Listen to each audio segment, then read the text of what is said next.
GB GB ഇപ്പോൾ ഇരിക്കുന്നത് ടെല്ലവീവിലാണെന്ന് ആണ് ഞാൻ മനസ്സിലാക്കുന്നത്. ജിബി, ഇപ്പം എന്താണ് ശരിക്കും സംഭവിച്ചുകൊണ്ടിരിക്കുന്നത് അവിടെ? നിലവിൽ ഇപ്പോൾ ഇവിടെ യുദ്ധ സാഹചര്യങ്ങൾ ഒന്നും തന്നെ ഇല്ല എന്നുള്ളതാണ് റിയാലിറ്റി, ഗ്രൗണ്ട് റിയാലിറ്റി ഉള്ളത്. പിന്നെ നമ്മള് നിൽക്കുന്ന ഫാമിലി പോലെ എല്ലാവരും തന്നെ ഒരു ഫാമിലിയിലാണ് നിൽക്കുന്നത്. അപ്പം ഓഫ് കോഴ്സ് നിങ്ങൾക്കറിയാം, ഇസ്രയേലിൽ എല്ലാ ഫാമിലിയിലും പട്ടാളക്കാരുണ്ട്. അത് നിർബന്ധിതമായിട്ട് പട്ടാള സേവനം ചെയ്യണമെന്നുള്ളതാണ്. അതുകൊണ്ട് തന്നെ അവരുടെ മാതാപിതാക്കളെ കാണാൻ വേണ്ടി അവരുടെ മക്കൾ വരുമ്പോൾ നമ്മളിങ്ങനെ കാര്യങ്ങൾ സൂചിപ്പിക്കുമ്പോൾ ഇതിനകത്ത് ഇവരുടെ ലക്ഷ്യം എന്ന് പറയുന്നത് ഇറാന്റെ ഈ പറയുന്ന ഹസ്കർ പറഞ്ഞ പോലെയോ അല്ലെങ്കിൽ മറ്റുള്ളവർ പറഞ്ഞതുപോലെയോ ഈ പറയുന്ന ഇറാനിലുള്ള പാവപ്പെട്ട ജനങ്ങളെ ഒന്നും കൊല്ലുകയൊന്നും അല്ല. ഈ പറഞ്ഞ ആരിഫ് ഹുസൈൻ സാർ പറഞ്ഞതുപോലെ തന്നെയുള്ള കറക്റ്റ് കാര്യങ്ങൾ തന്നെയാണ്. കാര്യം അവർക്ക് മുസ്ലിം ഒഴിച്ച് ബാക്കി ഈ പറയുന്ന ഇസ്രയേലിന്റെ ഉന്മൂലനം അവരുടെ ടാർഗറ്റാണ്. അതുകൊണ്ട് തന്നെയാണ് പ്രോക്സികളെ വെച്ച് ഇവർ അറ്റാക്ക് ചെയ്തത്. അവിടെ ഹിറ്റ്ലർ ഭരണമാണ്, ഏകാധിപത്യ ഭരണമാണ്. അവിടെ ഒരു വ്യക്തി വിചാരിച്ചാൽ ആണവായുധം ആദ്യം പ്രയോഗിക്കുന്നത് ഇസ്രയേലിനെയാണ്. This is the fact.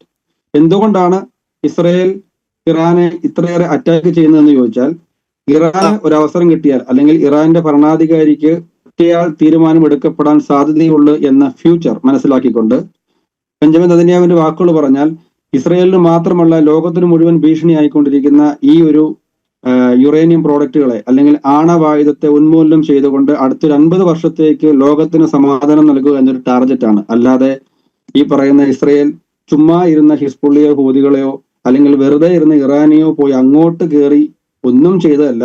ആദ്യം ഹിസ്ബുള്ളിയെ വിടുന്നു, ആദ്യം ഹമാസിനെ വിടുന്നു, പിന്നീട് ഹിസ്ബുള്ളിയെ വിടുന്നു, ഹൂതികളെ വിടുന്നു, യമനെ വിടുന്നു. അതിനുശേഷം ഒളിയമ്പുകൾ മാത്രം നൽകിയിരിക്കുന്ന ആളിനെ തെളിഞ്ഞു പോയി ഇറാനിൽ പോയി അറ്റാക്ക് ചെയ്യുന്ന റിയാലിറ്റിയാണ് ഇവിടെ നിന്ന് കണ്ടുകൊണ്ടിരിക്കുന്നത്, റിയാലിറ്റി. പിന്നെ മറ്റൊരു കാര്യം പറയാനുള്ളത്, ക്രിക്കറ്റ് കളിക്കുമ്പോൾ അല്ലെങ്കിൽ ഗ്രൗണ്ടിൽ കളി സ്റ്റേഡിയത്തിൽ ഇരുന്ന് കളി കാണുന്നവർക്ക് ഇങ്ങനെ പറയാം, അങ്ങനെ ബാറ്റ് ചെയ്യേ, ഇങ്ങനെ ബോൾ ചെയ്യേ, ഇങ്ങനെ ബാറ്റ് ചെയ്യേ, അങ്ങനെ ബാൾ ചെയ്യുന്നു പറയാൻ പറ്റും. പക്ഷെ ഇതിന്റെ റിയാലിറ്റി നിൽക്കുമ്പോൾ ഇപ്പോഴും നമ്മൾ ഈ ചർച്ചയ്ക്ക് ഇരിക്കുമ്പോൾ അല്ലെങ്കിൽ ഓരോ ചർച്ചകൾ കാണുമ്പോഴും ഏത് സമയത്തും സൈറൺ വരാം എന്നുള്ള ഫ്യൂച്ചർ നമുക്ക് നമ്മുടെ മുന്നിലുണ്ട്. അവിടെയും ഇവിടെ ഇരുന്നു കൊണ്ട് ഇപ്പൊ ഒരു സൈറൺ വന്നാൽ പോലും ഞാൻ പോകാൻ പോകുന്നില്ല. കാരണം എന്താണെന്ന് ചോദിച്ചാൽ അതെനിക്ക് ഇസ്രയേൽ നൽകുന്ന ടെക്നോളജി നൽകുന്ന ഒരു കോൺഫിഡൻസ് ആണ്. മറ്റൊരു രാജ്യത്തും ഇപ്പം ഉക്രൈനിൽ സംഭവിച്ച കാര്യങ്ങൾ അറിയാം. മറ്റൊരു രാജ്യത്തും ഇതുപോലൊരു യുദ്ധ സാഹചര്യം വന്നാൽ അവിടുന്ന് പലായനം ചെയ്യപ്പെടേണ്ട സാഹചര്യമാണ് ഉണ്ട് എന്ന സത്യമിരിക്കെ ഇസ്രയേലിൽ ഞങ്ങൾ ആരും തന്നെ ഞങ്ങളുടെ മനസ്സിൽ തീരുമാനിക്കാത്ത കാര്യം, ഇസ്രയേൽ എംബസി തീരുമാനിക്കാത്ത കാര്യം, ഇസ്രയേലിലുള്ള ഇന്ത്യൻ എംബസി തീരുമാനിക്കാത്ത അല്ലെങ്കിൽ ഇസ്രയേലുള്ള ഞങ്ങളുടെ മിനിസ്ട്രി ഓഫ് അഫയേഴ്സ് തീരുമാനിക്കാത്ത കാര്യം മലയാള മാധ്യമം നാട്ടിൽ നിന്ന് ഒരു രാവിലെ പടച്ചു വിടുമ്പോഴാണ് അറിയുന്നത് ഞങ്ങൾ 25,000 പേർ പലായനം ചെയ്യപ്പെടുകയാണ്. ഞങ്ങളിപ്പം ജോർദാനിലാണ്, ഞങ്ങളിപ്പം ജോർദാൻ വഴി വിമാനം കയറി കേരളത്തിലേക്ക് പോയിക്കൊണ്ടിരിക്കുകയാണ് എന്ന വാർത്ത അറിയുന്നത് മലയാള മീഡിയ മാധ്യമത്തിൽ നിന്നാണ്. ഇത്രയേറെ എന്താണ് ഞങ്ങൾക്കിപ്പം ഭീതി, ഞങ്ങൾക്കിപ്പം ഭയമുള്ളത് ആകെ ഒറ്റ കാര്യത്തിലേ ഉള്ളൂ. ചില മാധ്യമങ്ങൾ മീഡിയ വൺ പോലുള്ള പച്ചയ്ക്ക് പറഞ്ഞ് ഞങ്ങൾക്ക് പച്ചയ്ക്ക് പറയുന്നത് എന്താണ് കുഴപ്പം, ഞങ്ങൾക്ക് പ്രവാസികൾക്ക് മതമില്ല. പ്രവാസികളെ സംബന്ധിച്ച് മതമില്ല. ഇവിടുന്ന് മരിച്ചു വരുമ്പോൾ അല്ലെങ്കിൽ ഇവിടുന്ന് വരുമ്പോൾ ഇന്ത്യക്കാരൻ വരുന്നു എന്നതാണ്, ഇന്ത്യൻ പാസ്പോർട്ട് ഹോൾഡർ വരുന്നു എന്നതാണ്. അതിനർത്ഥമാണ് കേരളത്തിലേക്ക് ഇവിടെ നിന്ന് നിർഭാഗ്യവശാൽ ഹമാസിന്റെയോ ഹിസ്ബുള്ളിയുടെയോ ഭീകരാക്രമണത്താൽ കൊല്ലപ്പെട്ട് ഇവിടുന്ന് സർവ്വ ബഹുമതികളും ബഹുമാനങ്ങളും ഏറ്റെടുത്തുകൊണ്ട് വന്ന സൗമ്യ എന്ന് പറയുന്ന ഞങ്ങളുടെ സഹപ്രവർത്തക, അതുപോലെ പത്നിബിൻ എന്ന് പറയുന്ന കൊല്ലത്തുള്ള ഞങ്ങളുടെ സഹപ്രവർത്തകൻ കേരളത്തിലേക്ക് മൃതശരീരമായി വന്നപ്പോൾ കുറച്ചു മുമ്പ് ചർച്ച ചെയ്ത അഡ്വക്കേറ്റ് ഹസ്കറിന്റെ നിലപാടുകളോട് ചേർത്തുള്ള പാർട്ടിക്കാർ നൽകിയ ബഹുമാനങ്ങൾ ഞങ്ങൾ കണ്ടതാണ്. അതുപോലെ തന്നെ ഒരു കാര്യം കൂടെ പറയാനുള്ളത്, ഈ പറയുന്ന മുഖ്യനും ഈ പറയുന്ന ആൾക്കാരും ഇസ്രയേൽ ഔദ്യോഗികമായിട്ടുള്ള ആൾക്കാർ അവിടെ വന്നു കഴിയുമ്പോൾ സ്വീകരിക്കും, അവരുടെ അടുത്തിരിക്കും. ഉദാഹരണം പറഞ്ഞാൽ ഇപ്പം നരേന്ദ്രമോദി വന്നാൽ കൂടെ ഇരിക്കും, എഴുതി കൊടുത്തിരിക്കുന്ന പ്രസംഗം നരേന്ദ്രമോദിയെ പുകഴ്ത്തി പ്രസംഗിക്കും. നരേന്ദ്രമോദി എന്ന് തിരുവനന്തപുരത്ത് നിന്ന് ഡൽഹിക്ക് പോകുന്നു, അപ്പൊ നരേന്ദ്രമോദിയെ കുറ്റം പറയും. ഈ ഒരു സമീപനം തന്നെയാണ്. ബെഞ്ചമിൻ നെതന്യാഹുവിനെ കുറ്റം പറയും.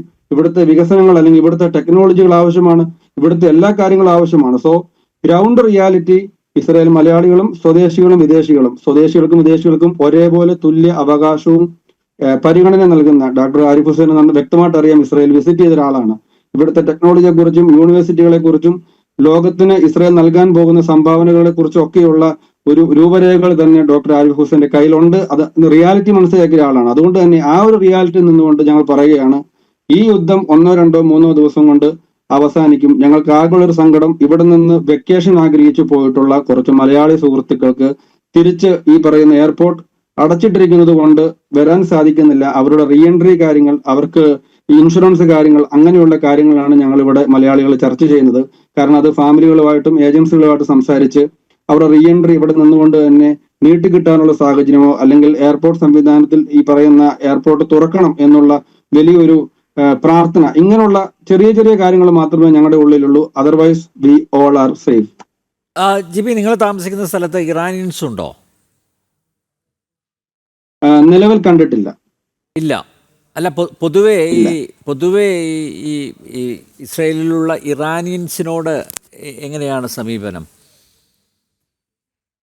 ഇസ്രയേലിൽ ഇപ്പം ഇവിടെ മുസ്ലിംസ് ഉണ്ട്, അല്ലെങ്കിൽ ഇവിടെ ഈ പറയുന്ന നാനാ മത ഉള്ള വ്യക്തികളുണ്ട്. ഇപ്പം പലരും പറയാറുണ്ട് ക്രിസ്ത്യാനികളെ കാണുമ്പോൾ, കുരിശ് കാണുമ്പോൾ തുപ്പുന്നില്ലേ എന്ന ഒരു ഇരവാദങ്ങളൊക്കെ ഇങ്ങനെ വാട്സപ്പിലൊക്കെ ഫേസ്ബുക്കിലൊക്കെ കാണാറുണ്ട്. അതായത് ജെറുസലേം എന്ന സ്ഥലത്ത് മാത്രം ഉള്ള മലയാളികള് അവിടെ 5 മണിക്കൂർ അവർക്ക് ദേവാലയത്തിൽ പോകാനുള്ള അവസരമുണ്ട്. ജെറുസലേം ഭാഗത്തൊക്കെ പോയാൽ അറിയാം. അവിടെ ഇപ്പൊ ഇറാനിയർ ഉണ്ടോ എന്ന ഒരു ചോദ്യത്തിന് എനിക്ക് ഉത്തരം അറിയില്ല, കാര്യം ഞാൻ കണ്ടിട്ടില്ല. എങ്കിലും എല്ലാ മതക്കാരോടും ഇവിടെ കാണിക്കുന്ന സമീപനം എന്ന് പറയുന്നത് ഇസ്രയേൽ നൽകുന്ന പാഠവും കാഴ്ചപ്പാടും അത് തന്നെയാണ്. എല്ലാവരും ഒന്നുപോലെ തന്നെയാണ് കാണുന്നത്. ഇത് മറ്റുള്ളവർ ശത്രുപക്ഷം പറയുന്നതാണ് നിങ്ങളെ കാണുമ്പോൾ തുപ്പോ, അല്ലെങ്കിൽ ഇവരോട് ഇങ്ങനെയാണ്, അല്ലെങ്കിൽ ഡിസ്ക്രിമിനേഷൻ ഉണ്ട് എന്ന്.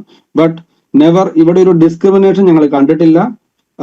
അത് കാണുകയാണെങ്കിൽ ഉറപ്പായിട്ടും ഞങ്ങൾ തന്നെ ചൂണ്ടിക്കാണിക്കുകയും ചെയ്യും.